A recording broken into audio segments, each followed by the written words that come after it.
It is a busy time of year when it comes to recruiting. We're going to talk all about it with the SEC and the landscape of recruiting crossover edition with our buddy Brian Smith from the portal. Chris Gordy here on Locked On SEC. Let's dive right into it. You are Locked On SEC, your daily podcast on the Southeastern Conference. Part of the Locked On Podcast Network, your team every day. And what's up, everybody? Welcome into a crossover edition, Locked On SEC and the portal. I'm Chris Gordy. He is Brian Smith. Thank you for making us your first listen every day. Shout out to our everydayers. We're free and available wherever you get your podcasts and on YouTube, part of the Locked On Podcast Network, covering your team every day. And today's episode is brought to you by FanDuel. Right now, new customers can get $200 in bonus bets when your first $5 bet wins over at FanDuel. Welcome in our buddy Brian Smith. Brian, it is a busy time of year with recruiting. We said we were going to do this once a week just to kind of catch everybody up on what's happening. And you and I were just talking. You said this is a big weekend for schools like Clemson, and in the SEC, Georgia, a ton of visitors coming in this weekend. Not only a ton of visitors for Kirby Smart and the Bulldogs, but a lot of guys that are either A, committed to other schools, or B, their prime rivals. Bama, Clemson, Florida, Georgia Tech, those kinds of situations. So it makes it a little more interesting. And plus you got Ohio State, Notre Dame, and Michigan all recruiting down in the same area. Georgia, to me, is the epicenter of recruiting this weekend. Let's, speaking of Georgia, I did want to get to this with you right off the bat. The SEC meetings are going down in Destin right now. And Kirby Smart talking with the media earlier this week saying that the decision on the transfer portal, he called it the biggest decision facing college football leaders this offseason. Basically saying, when is the transfer portal? Is there one? Is there two? He acknowledged, look, his quote was, no crying from the yacht. He gets it, like, rich millionaire coach complaining about the rules of college football and all this. But in your opinion, Brian, based on like what we've seen of this iteration of the transfer portal the last couple of years, should we trim the portal down to just that one window in either December or January? Should you? Yes. Will it happen? Probably not. There's this thing called lawyers. And as soon as you try to take something away from even one player, what happens, Chris? It will be suing Armageddon. It's not going to – I don't disagree with what Kirby Smart is asking, because like I had a coach from the SEC tell me to my face the reason that his school was not on TV for the spring game is they did not want other schools looking at their players to go try to get them to get in the portal. That's ridiculous. Now, ironically, I know that school does the same thing. They're all cheating, everybody. So that's what Kirby's like. This is ridiculous. He lost some guys that he wouldn't have otherwise if it wasn't for a spring window. And he probably lost even some in winter window too, but at least you would mitigate it. I get it. And I would love it, but I know the NCAA is running scared. They know their time is short. They're not going to want to face any more litigation than they're already facing. And by the way, the concussion and all that stuff is coming sooner than later too. That will not be friendly, but that's another lawsuit that's coming and it won't be fun for anybody, but they're just looking to get around it. I would love for it to happen, but Kirby's not the one that has to go to court and litigate. So I don't want to cover it either, to be honest, but it's coming. Here's what Kirby advocated for a single transfer portal that would take place in January. Now, earlier this year, a bunch of the head coaches at the AFCA convention in Charlotte unanimously voted to recommend moving to a single transfer portal window that would take place between January 2nd and January 12th. But that would have to be approved by the Football Oversight Committee before it could be adopted. So, again, it's I just wonder, like, look, nobody's saying a kid can't transfer, period. Like the whole thing on you could maybe leave in the spring, but you're going to have to sit out a year, that whole rule. Maybe you go back to that. But I do feel like, man, it feels like, Brian, when we're seeing like the on-3 graphics and it's got this kid with this school, this school, this school, and I go, I didn't know he played at Indiana. They go, oh, no, he only spent January and February at Indiana. It's like, oh, my God, like this is insane. Man, I don't blame him because like there were a few times I'm like, he didn't play there last year. That same scenario happened to me 10, 15 times. I'm like, is this graphic incorrect? And I didn't even know they had transferred or I'd forgotten. It's so confusing. And on top of it, there is just no academic stability whatsoever. These kids hop in schools. They don't care. I mean, it's a sham. So in some ways, it's a sham anyway in college athletics, and we know it, but this just puts it into a light that's ridiculous. So I don't see anything good about it. But again, it's about the individual right to have the option to do and fill in the blank. And I guarantee you, if they try to get rid of the spring window, not only will there be litigation, there'll be people lobbying people in, I hate even saying this word out loud, in politics, because they only care about themselves, in my opinion. I'm just speaking for myself. And they're only going to take the side of something that's going to get them votes.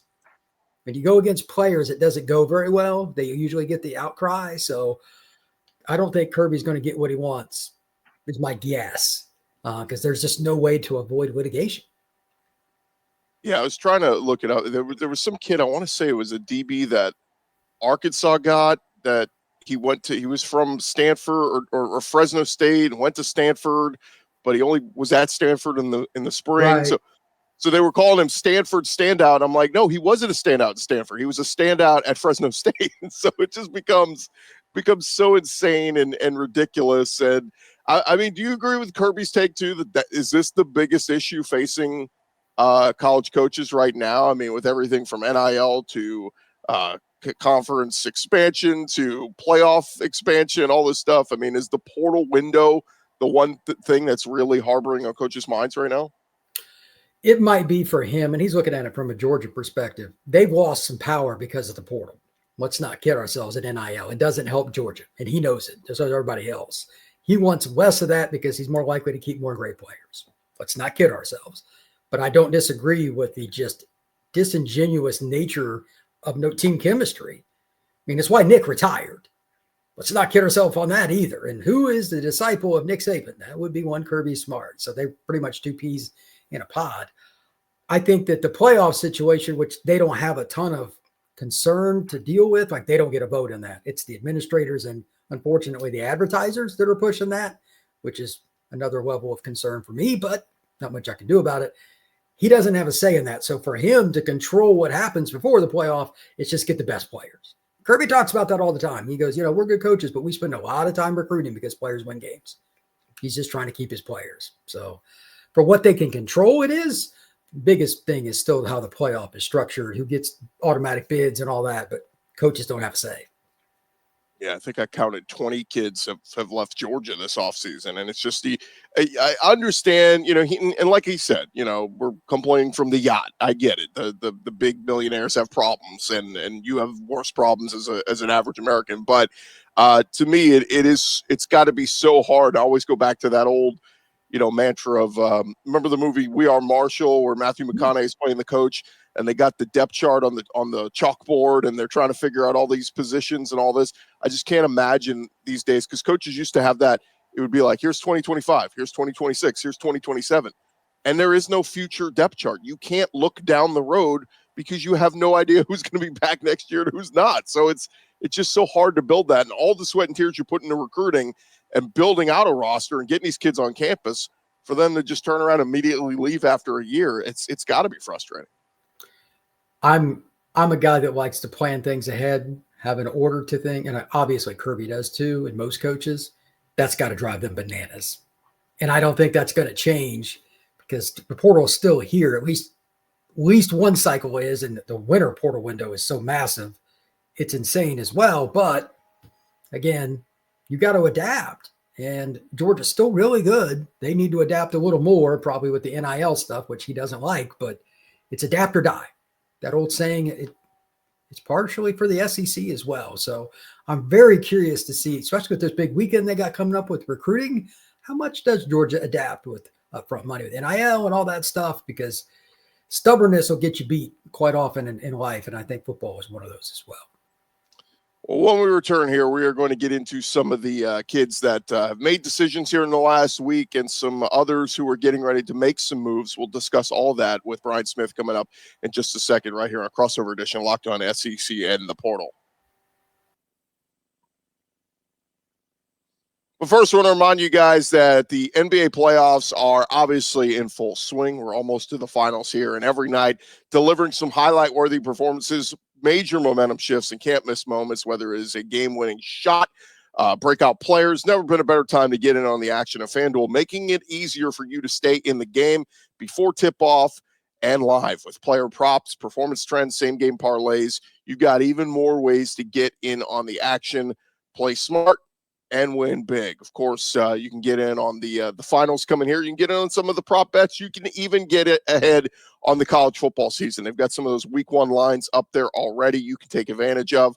Over, under, win totals, Heisman odds, all of it is up there for you at FanDuel. You can check FanDuel right now for all the current player odds and player props. Check it out right now. If you're new to FanDuel, it is the perfect time to sign up. Head to FanDuel.com, place your first $5 bet, and if it wins, you'll get $200 in bonus bets. Make every moment more with FanDuel. They are the official sports betting partner of the NBA. Check them out right now, FanDuel.com. We continue on here with our buddy Brian Smith of The Portal. And Brian, as we dive back into it, some movement here in the last week. I saw Tennessee picked up a big-time pass rusher in 4-star edge Zach Groves. I saw Georgia picked up an in-state wide receiver, 4-star wide receiver out of Carrollton High School, Ryan Mosley. And Mizzou added a second name to their transfer class in 2026 linebacker Keenan Harris. So just on some of the kids that have made some decisions here last week, any of those you've gotten your eyes on?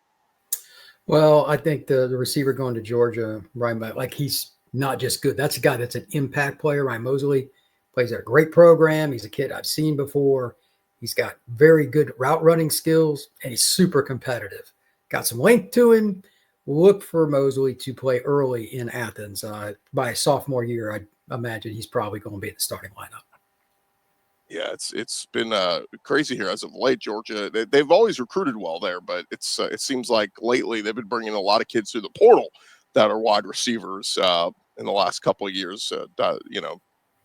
Dominic and this year they bring in a kid from USC and Branch. So certainly a lot to track and keep an eye on. How about I saw Tennessee tight end Carson Sneed is planning to visit Florida later on this year. He's been committed to Tennessee since August of 2024. But what do you make of kids that, you've been committed to a school for a long time, but they suddenly go take a visit to a rival? I mean, it just feels like it always makes fans kind of on edge because it's like, wait a minute, this is supposed to be our guy and he's going to visit our rival. This is something that happens a lot. If I remember right, he's also visiting Ole Miss this weekend. I think that's the same kid. So it's kind of the era we're in. I'm sure NIL is a part of it for most of the kids, but I think it's just because these kids want to check out the visits. Like they make an early commitment. All their buddies are going on trips and they're staying home. And they're just curiosity. When you're 17, logic is probably not your first concern. I'm just going to leave it at that. 17, I sure as heck didn't use a lot of logic. I can assure you of that. But he's got opportunities to play anywhere. He's a really good football player. So he's got offers across the country.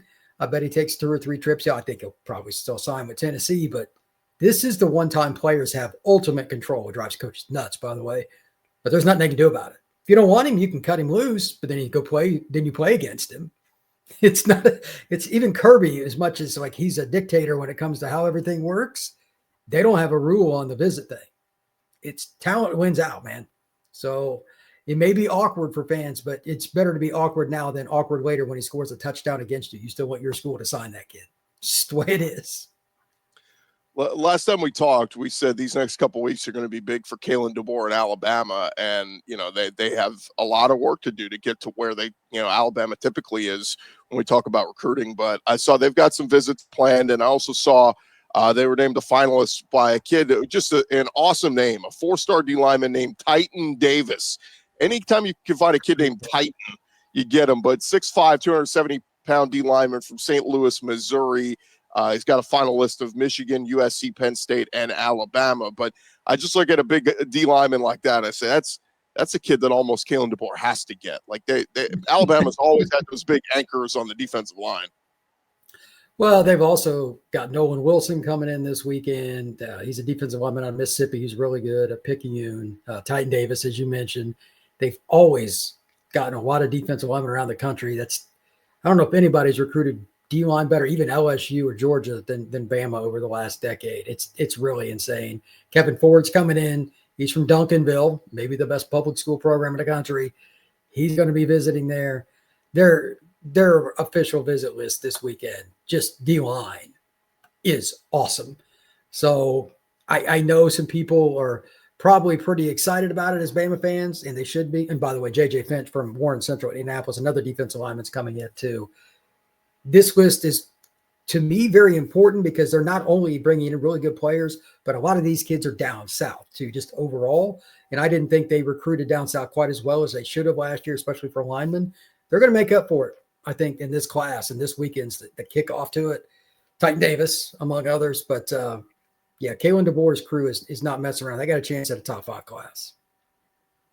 I wanted to ask you about a kid named Richard Wesley, 5-star edge, who dropped a commitment video just, I think, about 2 or 3 weeks ago of, it was poor acting, but it was him laying in a chair by the pool and says, "I've made my decision, right, coach?" And the camera pans over and there's Dan Lanning, and he rips his shirt off and they jump in the pool together and they put up the O's. "I'm going to Oregon." Well, I mean, not even 3 weeks later, he now decommits from Oregon. So one sense, man, coaches, you got to be careful with these recruitment videos because, again, it's until the kid signs on the dotted line, you don't have them. But I just bring him up because he's got he's from California. He's got a lot of the California schools on the list, but Texas is on that list. And Steve Sarkeesian in Texas have had great success with defensive linemen. But, man, just this day and age of recruiting, right? That you fly out to go do a recruitment video with a kid, he commits to you, and then less than a month he's decommitting.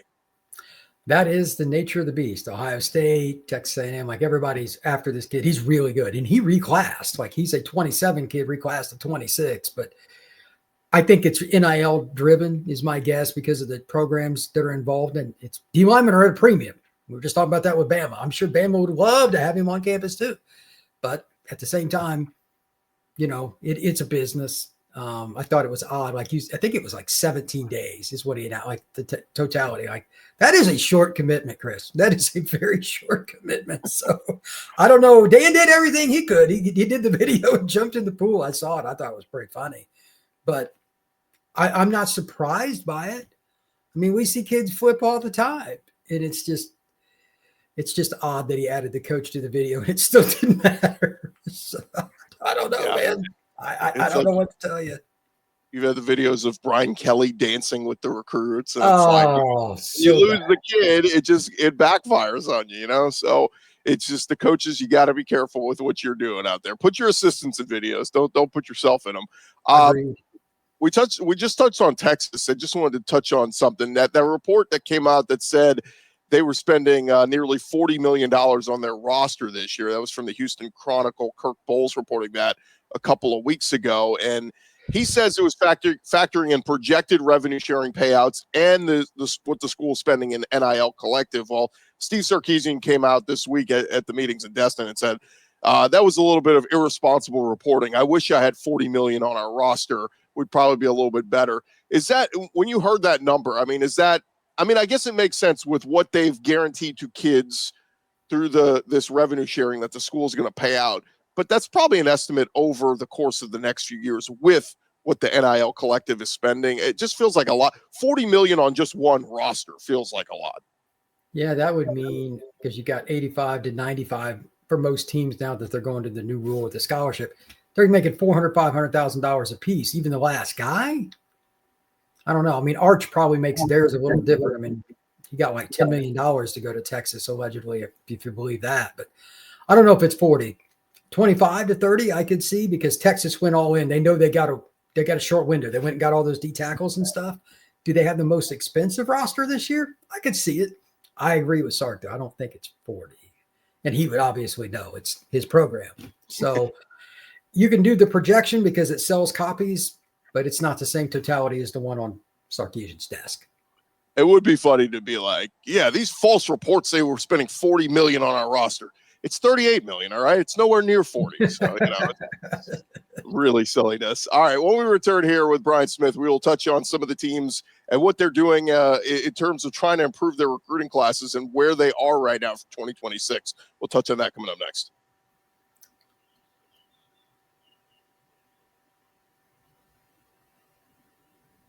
All right, continue on here. Locked On SEC in the portal crossover edition. Chris Gordy and Brian Smith. And Brian, we talked about it last week that some of the schools in the SEC that are really lacking. Well, Mizzou, they went from one recruit to two commits that they have added in their class. So they're up to two. Florida's with two. Kentucky's still only with one. And I just look at those classes and say, man, they've got a long way to go. I mean, here we are. We're literally turning the calendar to June. And the bulk of your recruiting class is going to be signed in December. I just wonder what Mark Stoops, Eli Drinkwitz, and Billy Napier are doing because, man, they've got a lot of ground to make up here. Yeah, like let's use Florida for an example. They've got a tremendous list of kids, upwards of 20 players coming in, depending on which company you want to go by. And these kids change their visit dates all the time. But like there's a half dozen or so guys on this list that pretty much has the green light to commit pretty much wherever they want to go. Braylon Womack out of Mississippi. You could argue he's the best safety recruit in the country. He's on campus in Gainesville. CJ Bronal, kid that he ran sub 4.4 at the Under Armour Combine. He's a kid that ran 10.3 something, 100 meters this year in Florida. Everybody's trying to get him. He's on campus. Rodney Cleveland, a defensive lineman from Birmingham that everybody wants. Auburn really wanted him. He was committed to Bama at one point. They got guys all over the place. Can they get him to commit? It's Florida. Like they have two guys pledged. One is a lifelong Gators fan. That's Will Griffin, the great talent that he is. That's great for them, and he's a quarterback. But to have one kid in the state of Florida at this point committed is really ironic. They got Caden Hall and Ashari Charles, C.J. Hester, Forkpa, like all these kids from the state of Florida, but like nobody's pledging. It makes me very nervous. If they don't get a few kids to commit by, say, the 10th, 12th, I'm going to start getting nervous about Florida's class because I just think the hot seat for Billy Napier is a problem. And they can't fix it during the recruiting cycle right now because the season's later. It's a rock and a hard place for Florida. And I think it's kind of the same thing with Kentucky. That obviously their season wasn't very good last year.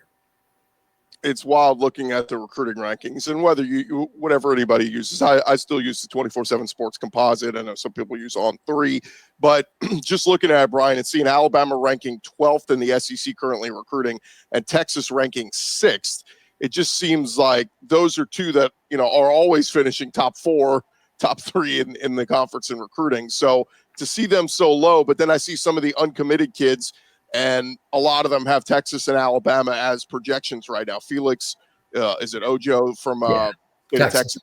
Yeah, he seems to be a lock for the Longhorns. Xavier Griffin, the linebacker from Georgia, seems like he's a heavy lean towards Alabama. So once these dominoes start to fall, I'd expect Texas and Alabama to start climbing up that list.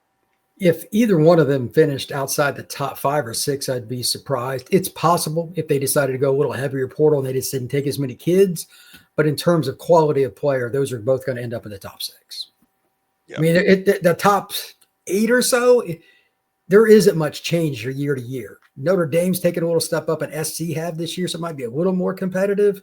But it's pretty much the same Big Ten and SEC schools that you would expect.